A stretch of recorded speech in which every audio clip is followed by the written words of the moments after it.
इस बीच आपको बताएं कि लोगों की संपत्ति को बड़ा नुकसान पहुंचाया गया इस दंगे से, और ऐसे में जो जिनका नुकसान पहुंचा है वो सीपी ऑफिस पहुंचे। तस्वीर आपको दिखाते हैं, ज्ञापन लेकर पहुंचे, सुरक्षा का और नुकसान की भरपाई वो चाहते हैं, और यही वजह है कि ज्ञापन सौंपा गया है। सीपी ऑफिस में ज्ञापन सौंपा गया है मुलाकात करके। ये तस्वीरें बता रही हैं कि किस तरह से हिंदुओं को टारगेट किया गया, और उसके बाद वो अब अपनी गुहार लेकर पहुंचे। हमने कमिश्नर साहब से भी बात की, उनका क्या कहना है, कैसे कार्रवाई होगी, क्या एक्शन प्लान है, सुनिए। जो है कुछ लोगों ने पथराव किया, ऐसा खबर आई थी, और क्योंकि पुलिस वहाँ पे थी तो उन्होंने दोनों ही ग्रुप्स को अलग अलग किया, और मतलब यहाँ से इस तरह से शुरुआत हुई थी इसके। सर, 2 जगह उपद्रव हुआ, इसके अलावा भी कहीं और नोटिस किया गया है किस तरीके की कोई घटना जो सामने आई? जो मेन जो हुआ है वो उसी एरिया में हुआ, और इसके बाद में रात को लगभग 1 बजे के आसपास जो है दूसरे एक और जगह पे, जो कि वहीं से कोई 3-4 किलोमीटर पे है, वहाँ पे इंसिडेंट हुआ था। लोगों की पहचान हो पाई है? कितने लोगों को अभी तक गिरफ्तार किया गया है? क्या पूछताछ चल रही है? इनिशियल स्टेज पे है क्योंकि सारी चीज़ें नहीं, अभी तक लगभग 50 लोगों को हमने हिरासत में लिया है, और 5 गुन्हे दाखिल किए हैं इसमें, और जो भी इसमें इन्वॉल्व हैं अभी और भी जो लोग हमें नज़र आ रहे हैं वीडियोज़ में, सोशल मीडिया पे, या फिर हमारा जो कमांड कंट्रोल सेंटर है उसमें, तो उन लोगों को भी इसमें आइडेंटिफाई किया जा रहा है और उसमें कार्रवाई हो रही है।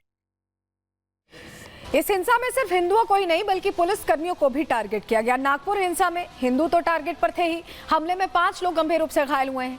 2 घायलों का आईसीयू में इलाज चल रहा है, ये जानकारी मिल रही है। उपद्रवियों ने पुलिस पर भी अटैक किया। हिंसक झड़प में 33 पुलिसकर्मी घायल बताए जा रहे हैं। एक एसआई पर कुल्हाड़ी से अटैक हुआ है। सोचिए आप, इतनी बर्बरता कि कुल्हाड़ी से अटैक कर दिया। कई पुलिस वालों का अभी भी बताया जा रहा है कि इलाज चल रहा है, हालत गंभीर बनी हुई है। स्थिति इतनी खराब थी कि इसको लेकर जो सरकार के मंत्री हैं उन्होंने भी चिंता जाहिर की। चंद्रशेखर बावनकुले क्या कह रहे हैं महाराष्ट्र में मंत्री, सुनिए। हमारे 2 डीसीपी यहाँ पर एडमिट है। जो कदम डीसीपी है उनको ज़्यादा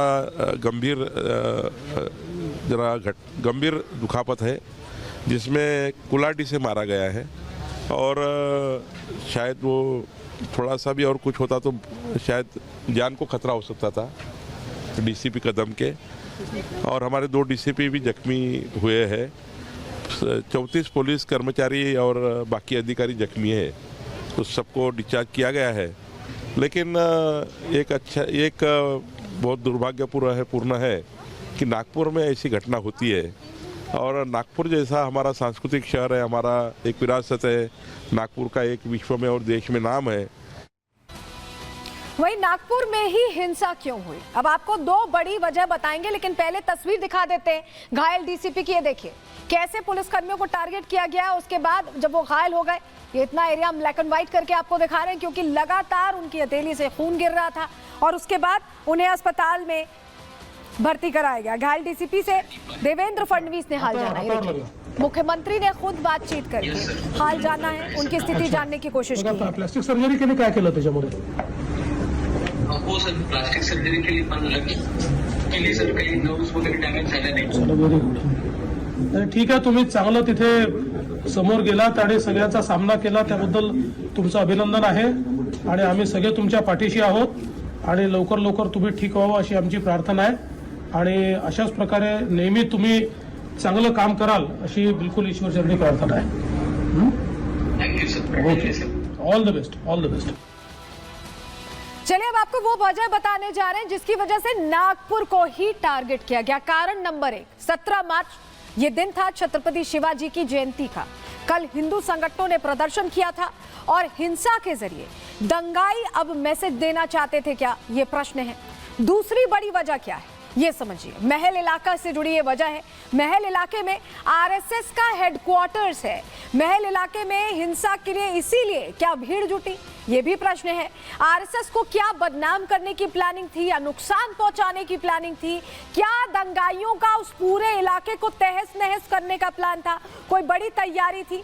ये अपने आप में प्रश्न बना हुआ है, क्योंकि ये जो तस्वीरें हैं ये कम से कम यही बता रही हैं। और अफवाह के जरिए ही ये कोशिश की गई कि एक तरह से आग लगाई जाए। रामनवमी को लेकर देखिए, जिस दुकान में सामान रखे थे, भगवान के प्रॉप्स रखे थे, उनकी मूर्तियां रखी थी, उसको देखकर आइडेंटिफाई करके तुरंत आग के हवाले कर दिया गया। हमारे सहयोगी की रिपोर्ट आपको दिखा रहे हैं। नवमी की झांकियाँ झांकी निर्माण का काम होता है। मेरा काम है झांकी निर्माण कर। मैंने कहा रामनवमी की जो शोभा यात्रा निकलती है पोद्दारेश्वर राम मंदिर से, वो झांकी निर्माण का काम मेरा है। मेरे पास 5 से 6 झांकियाँ रहती है।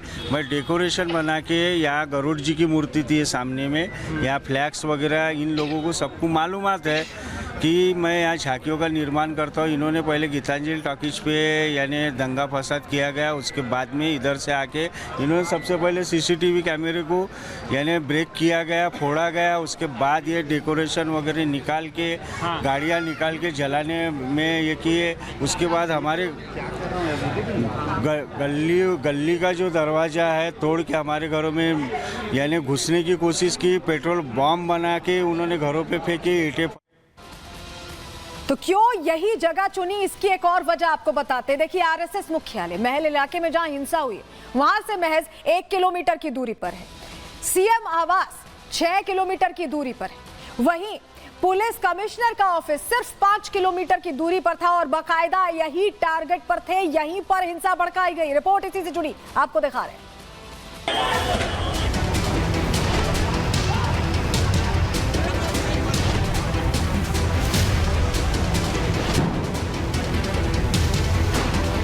ये हिंसा कट्टरपंथी विचारधारा की है। ये आग हिंदू धर्म के खिलाफ है। ये पत्थरबाजी कानून व्यवस्था को ध्वस्त करने के लिए हो रही है। सड़क पर जिहादी नारे लगाती ये भीड़ उस क्रूर शासक के समर्थन में खड़ी है जिसने अपने भाइयों की लाशों पर चढ़कर गद्दी हासिल की थी। ये उस औरंगजेब की कब्र बचाने निकले हैं जिसने कई हिंदू मंदिरों को ध्वस्त कर दिया। ये उस औरंगजेब की फौज है जो एक बार फिर हिंदुओं पर अत्याचार की मंशा रखती है। आज तक दुनिया में हिटलर से बड़ा तानाशाह नहीं हुआ, लेकिन आज की तारीख में जर्मनी के लोग भी हिटलर को याद करना पसंद नहीं करते। जनरल डायर और डलहौजी जैसे कितने ही अंग्रेजों ने भारत पर अत्याचार किए, लेकिन ब्रिटेन के लोग भी इन्हें याद नहीं करते। भारत में ईसाई धर्म को मानने वाले करीब 2.5% लोग हैं, लेकिन भारत में मौजूद ब्रिटिश वॉइस रॉयज की कब्रें आज धूल फाक रही हैं। लेकिन मुसलमानों के साथ ऐसा नहीं है।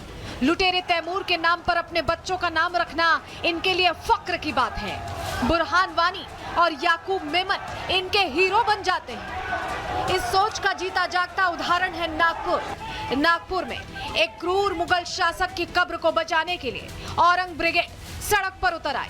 इस कौम ने न सिर्फ हिंसा भड़काई बल्कि हिंदुओं के मकानों, दुकानों और संपत्तियों को टारगेट किया। हिंसा रोकने के लिए पुलिस वाले सामने आए तो उन पर कुल्हाड़ी और तलवारों से हमला कर दिया, लेकिन ये भूल गए कि महाराष्ट्र में तुष्टीकरण वाली सरकार नहीं है, हिंसा की है।